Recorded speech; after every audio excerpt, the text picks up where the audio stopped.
When we were in the office, there when we came out, we heard a noise, a bang that was coming from outside. And when we checked, there was a firing of the shots. Kudutyulwe kwasweleka abantu abathathwe kukholeleka ukuba ngoonogada kwangxwelerheka abanye kwinto yokusolwa ukuba ngumlo wemibutho yoonoteksi esajonisi namhlanje. What is often referred to as fake alcohol is characterized in the report as counterfeit and illicit brands, which include substitution, where empty bottles of legitimate products are refilled with cheaper illicit alcohol. Kuxhalatyiwe lizinga lokuthengiswa kotywala bomgunyatho obufakwe imibhalo efana nqwa neyotywala obusemthethweni buthengiswe ngexabiso eliphantsi ekhaya elitsha eKapa.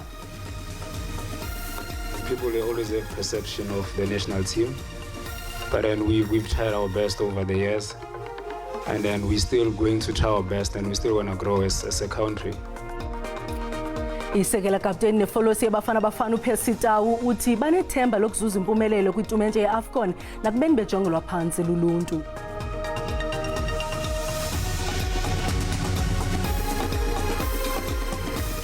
Molweni makhaya samkele nababukeli kwijelo iDTT nanguvimba wangokuhlwanje. Amadoda amathathu ekukholeleka ukuba ngoonogada adutyulwe abulawa logama abantu abahlanu bonzakele ngethuba kudutyulwana kwinto ekusola ukuba ngumlo wemibutho yoonoteksi kwirenki yeteksi esajonisi ebutsheni bemini yanamhlanje. Kutshiswe iimoto ezintathu kutyholwa ngelithe sisiganeko sokubulala soyamene nomlo woonoteksi oqale kwiveki ephelileyo kusiliwe ngomzila wasemthambalala. Kutyholwa ukuba ezi moto zintathu zitshileyo bezithwele amadoda axhobe afohlela kuthiwa afike nje agalela ngerhuluwa kule taxi rank. Kuthiwa ngelixa lodubula kusweleke amadoda amathathu ebenxibe impahla zoonogada naswelekele kwindawo yexhwayelo ngoko nangoko. We're in the office.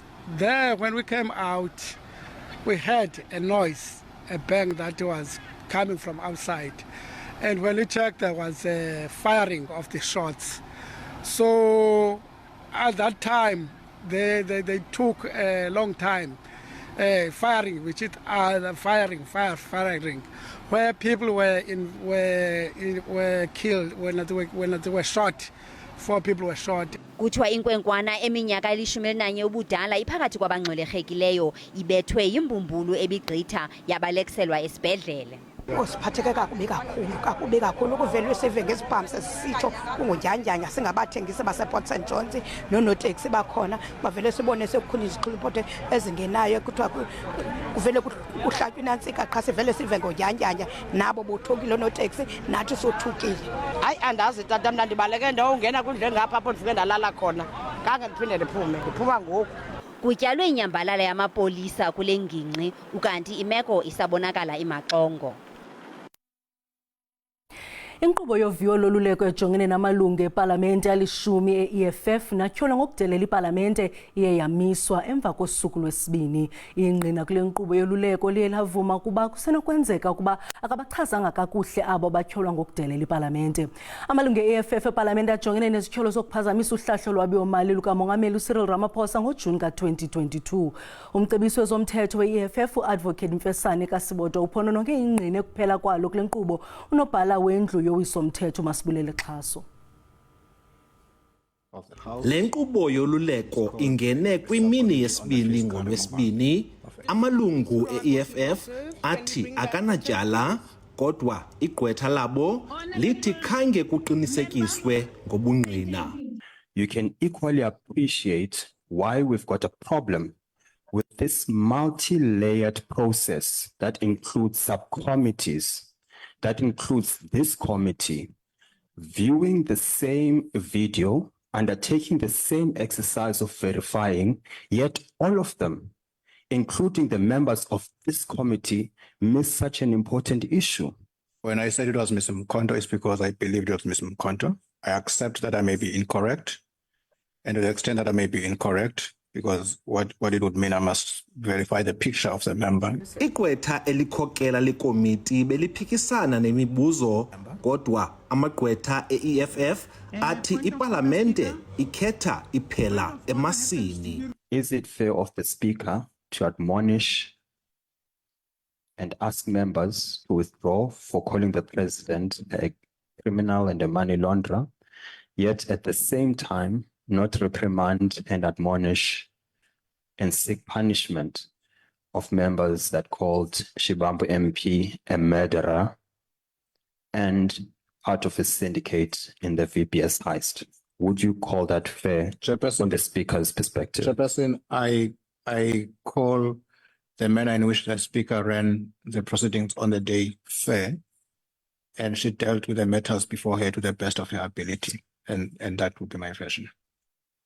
I-EFF ithi iza kubhenela kwinkundla yamatyala ephakamileyo yaseNtshona Kapa ngoLwesine, icela umngeni isithi le nkqubo yoluleko ayikho mthethweni. Kwiindaba ze-SABC, ndingubulelani Philip ePalamente. Obesakuba lilungu le-DA nendlu yowiso-mthetho eGauteng umnumzana Khumera Mulifo uthi uyathandabuza ukuba iqela eliphikisa i-DA liza kuqhuba kakuhle kunyulo lukazwelonke.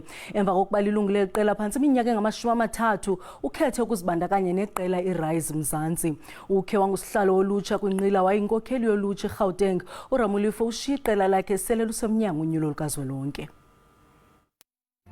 Emva kokucakela iDemocratic Alliance iminyaka engama-25, umnumzana Khumera Mulifo lilungu lamva nje kuflathela eliqela.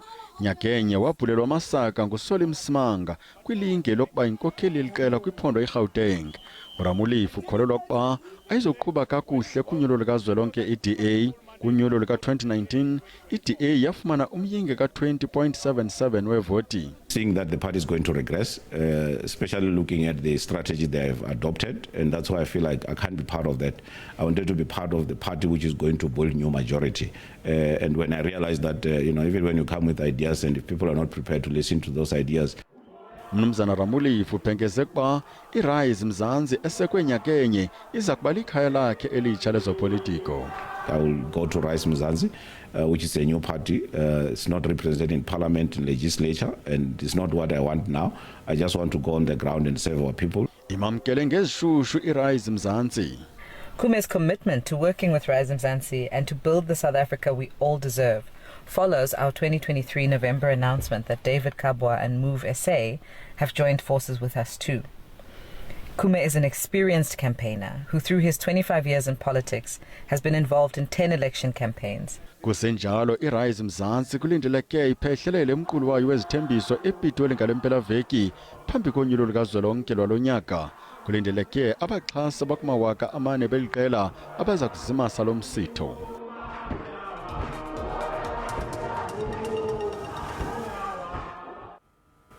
Urhulumente waKwaZulu Natal uthi uthetha-thethana norhulumente kazwelonke abhengeza iphondo njengendawo yentlekele kulandela izantyontyo zemvula edala umonakalo ukuqala ngoDisemba. Ngokutsho kwephondo umonakalo uthekelelwa kwiibhiliyoni zeerandi, ngama-50 abantu abasutywe kukufa logama ingamakhulu wabantu abaphulukene namakhaya wabo. Iindawo ezithwaxeke kakhulu iMnambithi, iDandi neTheku. Izakhamizi othongathi ziphinde zazithola zingenawo amanzi ngenxa yokucekeleka phansi kwenqalasizinda ngenkathi kunezikhukhula ngempelasonto. Ukuphakelwa kwamanzi kuleli dolobha bengekabuyeli esimeni. Challenges that the municipality will face would be even more severe than they were facing before. So the issue of water being resolved now, I can't see that being done as a short-term thing. This is going to be very long-term. Siyabuzana nje njengomphakathi ukuthi kwenzakalani, akekho umuntu osimelayo as-update ukuthi manje sekonakela ukuthi sekwenzeke ukuthi kangoba I think izinsuku seyihambe mhlambe uday 5 lo if I'm not mistaken. Amathimba abatakuli asebenze kanzima ukuzama ukuthola abalahlekile.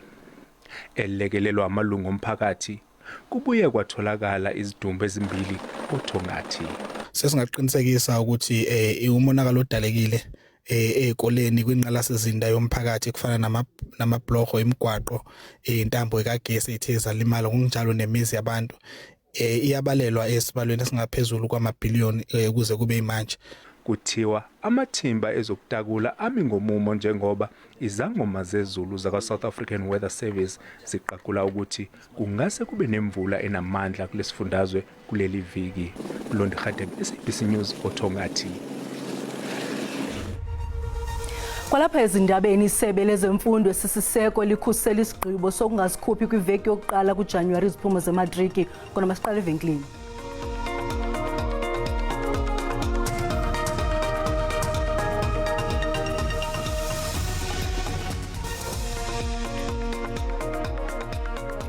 Sinamkele kwakhona kwindaba zelijelo uyakwazi ukubukela kwakhona ezindaba kwijelo leYouTube uthi SABC Iindaba zesiXhosa ukanti xa ubukele sicela ucofe ulike ze ukuba awukamcofa usubscribe sibongoza wenze njalo kwinqaku lokuqala sithe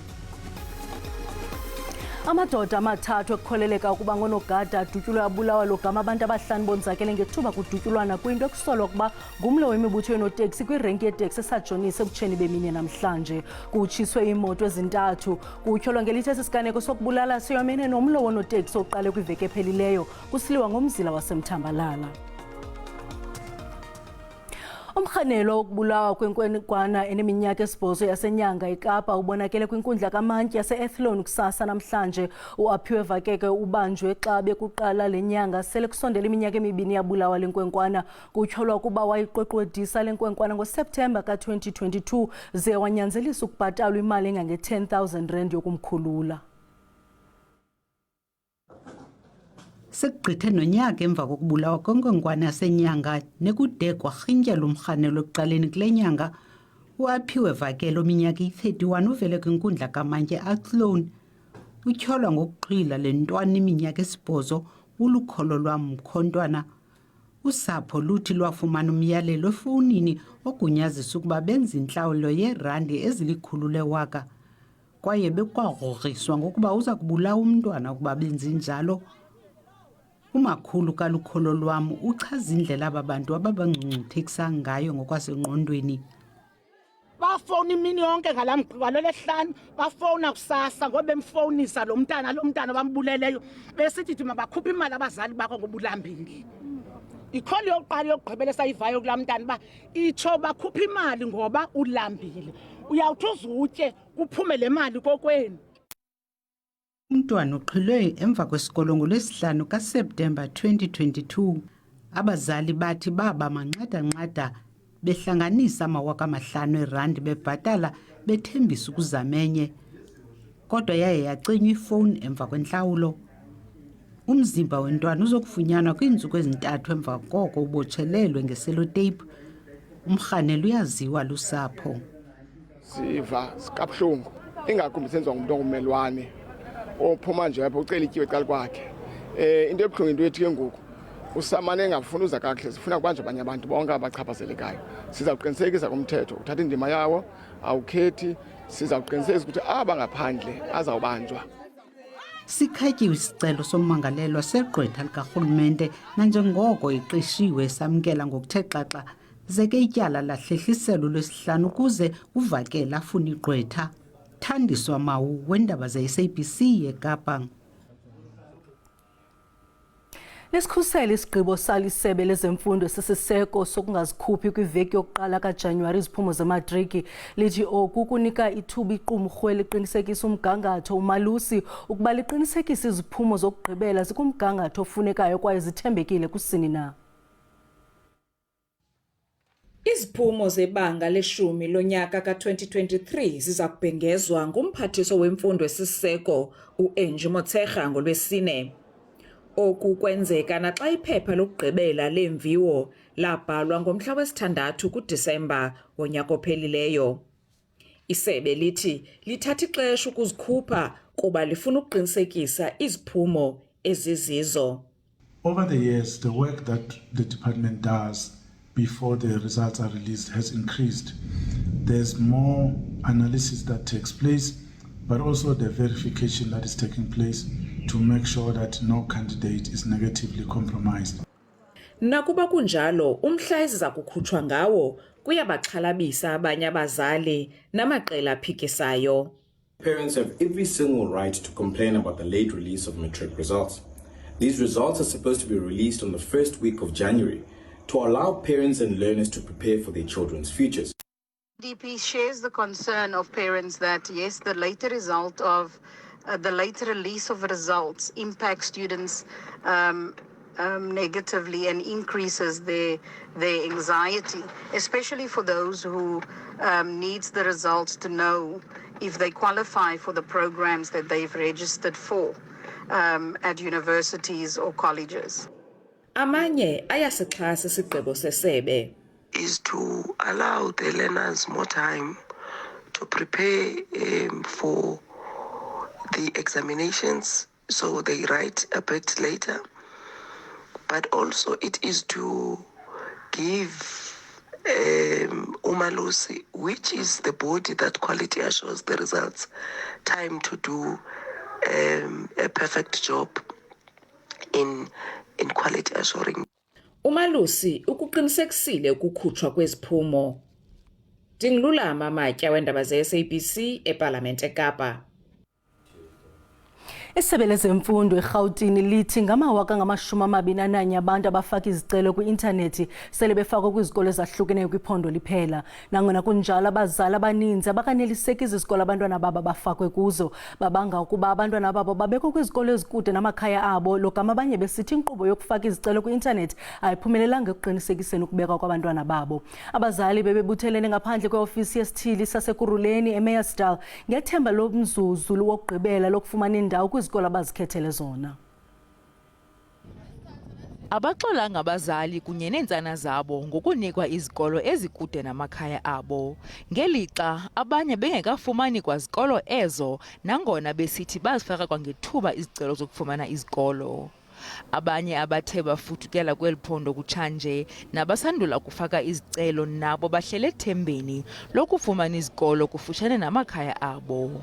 Ngi-aplaye online ngoba bebavalile, ngi-aplaye makuvulwa ngo-21 December. So manje mangicheka online ukuthi bamnikezile isikolo azange bamnikeze. Thethi sesebe lezemfundo eGauteng uSteve Mabona uthi eli sebe lenza konke okusemandleni ukusombulula le meko. Abantwana bengekafumani indawo ezikolweni babefake izicelo sele lidlulile ixesha lokwenza njalo. We have a system and we know that this is happening across the province. There's many districts that had quite a lot of people yesterday, so the system is the same. Those that are coming for dissatisfaction, you try and accommodate them. Those that are coming now, just arrived, they can't use the system, you assist them to apply. Isebe lithembise ukuba liza kongeza amagumbi okufundela kwizikolo ezithile kwiphondo jikelele ukuzama ukukhawulelana nale nyewe yabantwana abangekafumani izikolo. Umbutho wabanini beendidi zotywala uthi unenkxalabo kokunyuka komkhwa wokuthengiswa kotywala bomgunyathi okukuze emva koqoqo lwakutshanje oluqhutywe eKapa ngamagosa omthetho kwindawo ekudidiyelwa kuzo utywala bomgunyathi kwilokishi yaseKhayelitsha eKapa. Aba bathengisi botywala bomgunyathi baye bafake imibhalo efana nqwa neyotywala obusemthethweni ze babuthengise ngamaxabiso aphantsi kwiindawo zentselo. Eleke yiyo kanti asiyo tu eyokwenyani. Amagosa ogcino ocwangco kwisixeko seKapa kakene nezimveliso bebejikeleza benika inkonzo yogcino ocwangco ngethuba bebona imoto ivovile ngenxa yomthwalo, kodwa xa bejonga babini kuphela bakhweli, into evuse umrhano. Police station, it was decided that they would go to the suspect's home to go and do an inspection. When they arrived at the home, they discovered what was essentially an illegal distillery. They were manufacturing bottles of vodka, gin and whiskey. Uphando lwakutshanje inkampani ethile yentengo lufumanisa ukuba utywala obungugumgedle burhanelwa kwiibhiliyoni ezima-27 seerandi kweli, besithi ngumyinge we-22% woshishino lotywala obusemthethweni kweli, benyasha umthetho ongqingqa olawula ukuveliswa neemveliso zotywala. Kunyashwa okuye kwaqatsela ngethuba likabhubhane we-COVID. The counterfeit and illicit brands account for 23% of the illicit alcohol in South Africa. Legal producers are required to comply with the Liquor Products Act, which has very stringent production requirements, which is not the case with these counterfeit products, and these products could pose a health risk for consumers.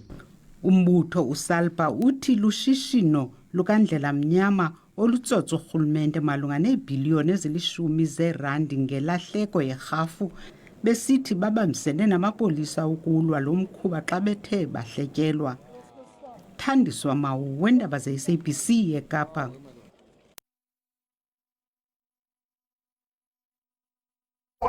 Incompetent anikwazi ukwenza umsebenzi wenu. Inabanye neentsuku ezimbini khona apha belikade lingekho liyafika. Sazi mntana noba kuvuwe nini into baniyeza na. This is how we close our door at night. Kumnyama the whole hospital. Ndiyakhola nani niyazibonela. Sendithi ukuthi siyoyika kuba lokhu ndiyakhola uba nawe ukhuve kuthiwa inesi ibulewe kungene umuntu wadutyulwa. Ingabi njani imeko kwisibhedlele kwingingqi ohlala kuyo? Kutshanje abasebenzi bezinye zezibhedlele zaseMpuma Koloni babamba uqhankqalazo bekhalazela imeko ezingaginyisi mathe kwizibhedlele abasebenza kuzo. Ukuva banzi ngalo mba bukela inkqubo i-Cutting Edge ngentsimbi yesithoba ngale ntlwa ku-SABC 1. Kwezemidlalo isekela kapteni Folosi abafana uPercy Tau lithi banethemba lokuzuza impumelelo kwitumente ye-AFCON nakubeni bejongelwa phantsi luluntu. Ethetha phambi komdlalo wabafana nemali ngokuhlwanje uTau uthi bazame kangangoko kule minyaka kwaye abakanikezeli baza kuyizuza impumelelo. Abadlali bebafana baza kuthola amathemba bemi belixa bengene ebaleni ngale ntlwa kumdlalo wabo ukuvula i-AFCON xa bengquzulana neqela laseMali. NgoJulayi kunyaka ophele amabhokobhoko kunye nebanyana balenzelana nebhongo eli ngokudlala ngempumelelo kwiindebe zehlabathi awayidlala kuzo. Sekuyiminyaka inesiqhumi bafana ingadlali kakuhle ebaleni nto leyo lithuba lokulungisa oko litsho isekela kapteni uPercy Tau. I think people always have perception of the national team, but then we've tried our best over the years, and then we're still going to try our best, and we're still going to grow as a country. I don't think we've had so much of success as a country. We only won the AFCON one time. So you can't place us that far. We're still on our way up. Nangona lamakhonga asekhaya engabalwa nophopho kwilizwekazi eAfrika kodwa ikhona inhlantsana yenkqubela phambili phansi kwesandla sikaHugo Bruce. You saw little by little we make progression and we did good results. We beat Morocco, we beat DRC, we played a good game and a draw in Ivory Coast. So that means that we made progression and therefore it was so important to be here today, because this is also what this team needs, a tournament on the highest level of the continent. It's a dream for me to win it, and I would love to win it. And I think everyone in our squad shares the same dream.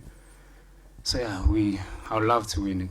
Lo mdlalo wabafana nemali uza kusasazwa ngqo kweli jelo SABC 1 Mzansi for sure ngentsimbi yeshumi lesiya kuyo nathi sitsho amasabekwe langeni umphokoqo unexa. Masixha kuloo ndawo iindaba ziphela into nje ixesha linomona. Sinikhumbuze zangomso siza noxa bethu ngesizulu. Kamnandi mawethu.